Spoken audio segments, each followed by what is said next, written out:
이 정도 3개월짜리가 그렇게 여러 군데가 부러졌다는 의심이 아니라 학대라고 그냥 확신을 갖죠, 의사들이. 그러다 보니 다양한 수사 기법 등이 동원이 됐는데 아마 이런 분리 조치에서 이제 아동의 생사가 좀 갈리지 않았나 그렇게 저희 보고 있습니다.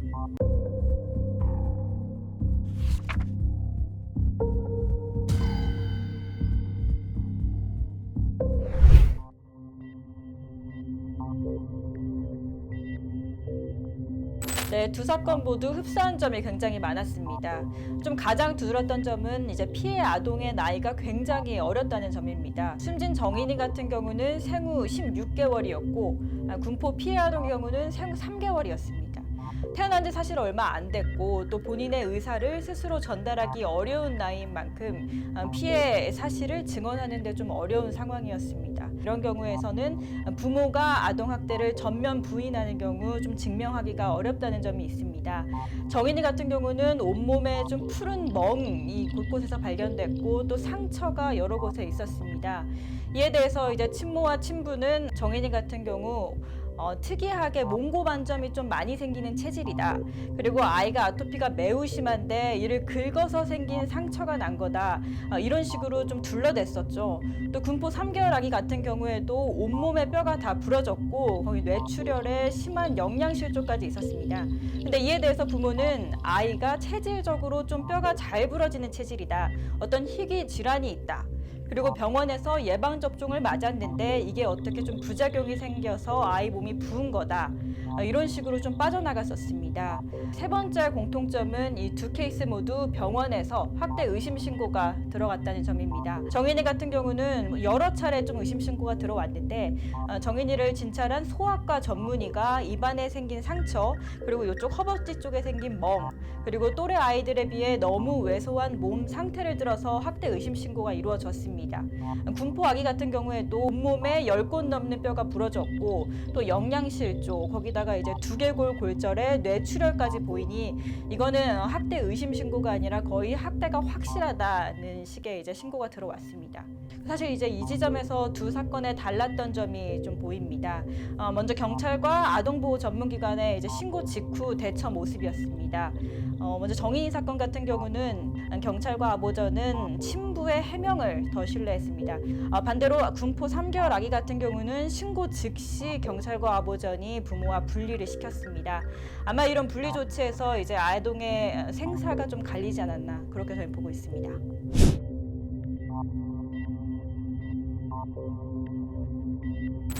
네, 저희 취재진이 어렵게 이 아이를 전담 치료한 의료진을 만나봤습니다. 처음 아이 신고를 접수받고 아이를 진료를 시작한 이 의료진도 아이를 만나자마자 경악을 금치 못했다고 합니다. 태어난 지 3개월밖에 안 된 아기가 머리부터 팔, 다리, 또 심지어는 갈비뼈까지 다 부러져 있었던 겁니다. 더 심한 거는 이 두개골, 뒤통수라고 하죠. 이 뒤통수 뼈까지 부러졌고 여기에 피가 고여 있는 것도 소견에 있었다고 합니다. 사실 3개월밖에 안 된 아기가 이렇게 다치기가 쉽지 않은데 거기에 더불어 매우 심한 영양실조를 앓고 있었고 탈수 증상까지도 있었다고 합니다. 그런데 이제 부모는 본인들의 학대가 아니라 아이의 어떤 유전적 희귀 질환이다 이런 식으로 해명을 하다 보니 의료진 입장에서는 이건 학대 의심 신고가 아니라 거의 확실한 학대다 이렇게 신고를 했다고 합니다. 내원했을 당시에 보면은 뭐 전신에 안 부러진 데가 거의 없고요. 온몸이 머리뼈부터 늑골, 다리뼈, 팔뼈 다 그냥 뼈가 다 부러져 있는 상태고 영양실조도 있었고 그다음에 저혈당 있고 뭐 아주 최악의 상태죠. 그런 상태면 조금만 더 놔두면 애를 잃는 거죠.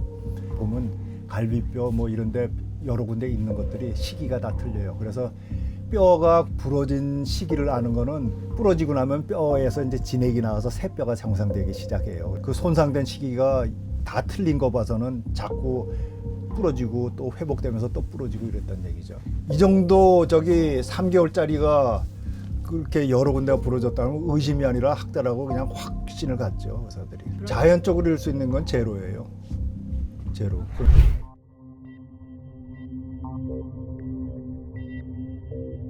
사실 아이가 아직 만 2살이 안 됐습니다. 재작년 신고가 처음 들어오고 나서 아이가 바로 부모와 분리가 됐는데요.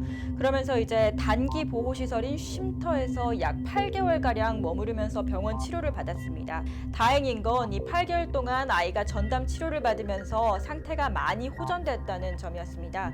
지금은 이 시설에서 나와 장기 보호시설, 즉 보육시설로 옮겨져서 보호를 받고 있습니다. 의료진은 약 한 달간 치료하면서 아이의 영양실조 상태가 매우 호전됐고 또래 아이들과 비슷할 정도의 발달 상태로 돌아왔다라고 설명을 했습니다. 또 당시 부러졌던 뼈들도 많이 자라나서 지금은 거의 호전되고 아무런 상태라고 합니다. 저혈당에다 간염 심하지, 산증 있지, 몸은 다 부러져 있고 뇌 출혈도 있고 뭐 그러니까 며칠 안에 애는 숨을 거둘 애예요. 그러니까 근데 응급으로 분리 조치를 했는데 그때 경찰하고 아동보호 전문기관하고 아주 판단이 잘 됐고 한 달 정도 이제 애를 돌봤는데 애가 안정되게 처음에는 사람을 만져도 쳐다보지도 않아요.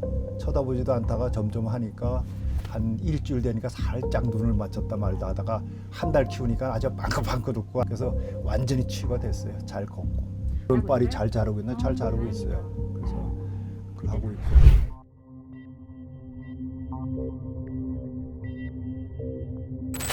네, 사실 저희 보도 당시에는 부모에 대한 수사가 계속 진행 중이었습니다.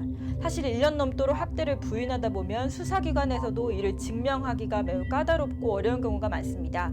그러다 보니 다양한 수사기법 등이 동원이 됐는데 먼저 유전자 검사, 즉 이 아이가 유전적으로 희귀질환을 겪을 가능성이 얼마나 되는가 이걸 검사를 했는데 그 결과 아이가 유전적으로 뼈가 부러질 가능성은 희박하다라는 결과가 나왔다고 합니다. 또 더불어 법의학 감정이라는 수사 기법이 있습니다.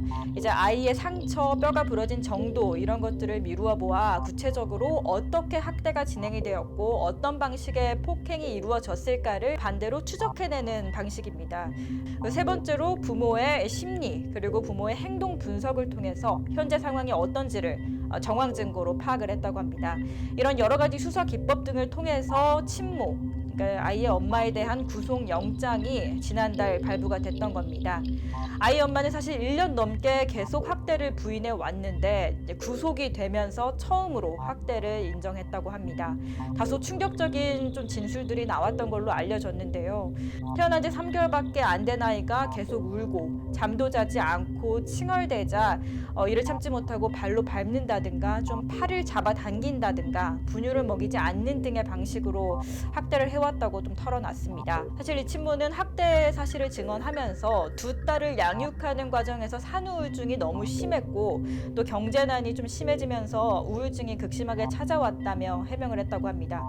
또 친부 같은 경우에도 이런 친모의 학대 사실을 알고 있음에도 불구하고 아기를 병원에 데려간다든가 아니면 본인이 스스로 분유를 먹인다던가 하는 적극적인 조치를 취하지 않았던 것도 드러났습니다. 이에 대해서 검찰은 친모에 대해서는 아동학대 중상해 혐의를 적용시켰고요. 친부에 대해서는 아동학대 방임 혐의를 적용시켰습니다. 결국 지난달 말 부모가 재판에 넘겨졌습니다. 물론 재판 결과를 좀 지켜봐야겠지만요. 이런 경우에는 아동에 대한 친권이 아마 제한될 가능성이 매우 큽니다.